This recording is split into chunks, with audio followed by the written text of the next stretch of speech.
আমি আপনাদেরকে সালাম দিচ্ছি। আসসালামু আলাইকুম রহমতুল্লাহি ওয়া বারাকাতুহু। সালাম দেওয়া সুন্নত, উত্তর দেওয়া ওয়াজিব।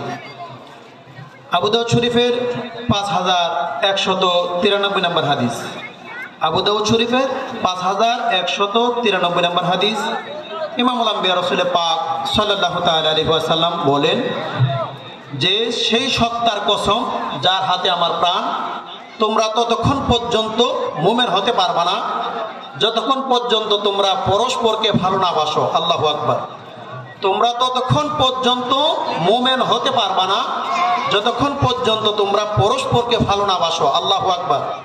তো রাসূল পাক সাল্লাল্লাহু তাআলা আলাইহি সাল্লাম পুনরায় বলতেছে, আমি কি তোমাদেরকে বলে দিব না যে কোন কাজটা করলে তোমাদের মধ্যে পরস্পরের মধ্যে ভালোবাসা সৃষ্টি হবে? তা হচ্ছে সালাম। জোরে জোরে কই সুবহানাল্লাহ।